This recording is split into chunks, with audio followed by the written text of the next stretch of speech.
নমস্কার, আপনারা দেখছেন এখন দাসপুর বার্তা। ত্রয়ী মাতৃপূজা, গঙ্গা বারুণী স্নান ও মেলা গৌড়ায়। দাসপুর থানার গৌড়া গঙ্গা মাড়াতলায় 11ই চৈত্র তথা 25শে মার্চ মঙ্গলবার কৃষ্ণা একাদশী তিথি থেকে সর্বজনীন শ্রী শ্রী মা কালী পূজা শুরু হয়েছে। সেই সাথে 13ই চৈত্র তথা 27শে মার্চ বৃহস্পতিবার শুরু হয়েছে 245তম বর্ষে ত্রয়ী মাতৃপূজা শ্রী শ্রী গঙ্গা বারুণী স্নান ও মেলা। এ প্রসঙ্গে প্রচলিত বিশ্বাস যে 1187 বঙ্গাব্দে এই স্থানে এক সুন্দরী কন্যা দুহাতে শাঁখা পরে শাঁখারিকে তৎকালীন এই এলাকার এক বর্ধিষ্ণু ব্যক্তি শ্রীযুক্ত রামকিশোর প্রামাণিকের মেয়ে পরিচয় দিয়ে শাঁখা জোড়ার দাম নিতে বলেন। এই সরল বিশ্বাসে শাঁখারি সেই ব্যক্তির খোঁজ নিয়ে বাড়িতে পৌঁছে শাঁখা জোড়ার দাম চাইলে তিনি তা দিতে অস্বীকার করেন, কারণ তিনি নিঃসন্তান। কিন্তু দরিদ্র শাঁখারি নাছোড় বান্দা অবশেষে তাঁর কাতর অনুরোধে রামকিশোরবাবু সেই মেয়েকে দেখতে চান। নির্দিষ্ট স্থানে পৌঁছে তারা হতাশ হন কাউকে না দেখতে পেয়ে।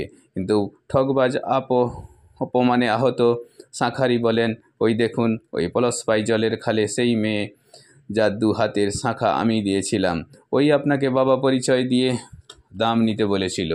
এই দৃশ্য দেখা মাত্রই তারা পরস্পরকে জড়িয়ে ধরে সানন্দে কেঁদে ওঠেন। ইত্যবসরে সেই জোড়া হাত অদৃশ্য হয় এবং পরস্পর ক্ষমা চাওয়ায় মত্ত হন। সেই রাতেই রামকিশোরবাবু স্বপ্নাদেশে পরের দিন সেখানে কচুরিপানা সরিয়ে প্রাপ্ত অপূর্ব মূর্তি কন্যা গঙ্গা নামে খালের দক্ষিণ তীরে মন্দির নির্মাণ করে দোল পূর্ণিমার পর কৃষ্ণা ত্রয়োদশী তিথি থেকে চালু করেন গঙ্গা বারুণী স্নান ও 8-10 দিনের মেলা। এভাবে 250 বছরের দোরগোড়ায় উপনীত এই মেলা মহাসমারোহে গৃহস্থালী সামগ্রী, মনোহারী দ্রব্য ও রসনা পরিতৃপ্তির আসরে কেনা বেচায় জমে উঠেছে।